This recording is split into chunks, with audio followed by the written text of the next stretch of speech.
Pagpasok pa lamang natin sa tahanang ito ay makikita na natin ang hindi ganoong kaayos na paligid. Dito kung saan nakatira si Bobby kasama ang kanyang mga kaanak.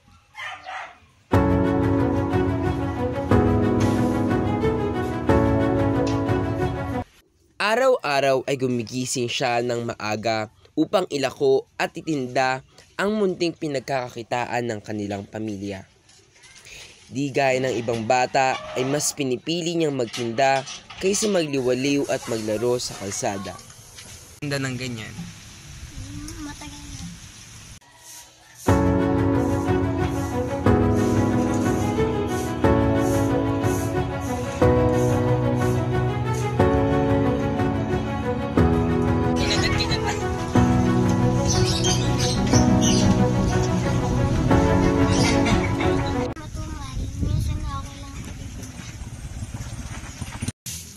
Paminsan-minsan ay hindi nagiging sapat ang kanyang kinikita sa isang araw at ang tanging na pagbebentahan niya lamang ay ang kanyang mga kapitbahay at kakilala.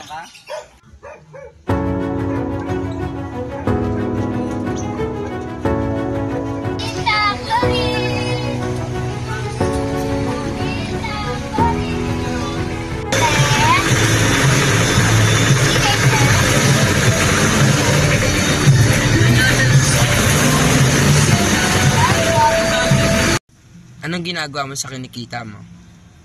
Pinambibili ko ng bigas. Pambili na ang project sa school.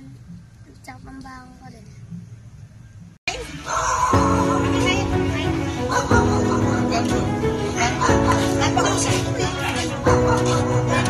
Maganda nga lang kasi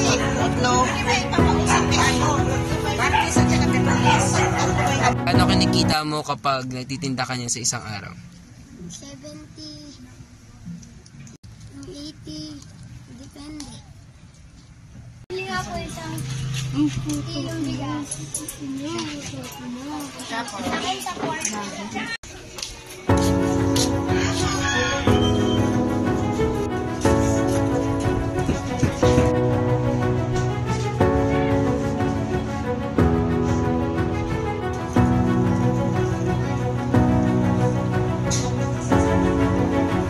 Para po sa buhay.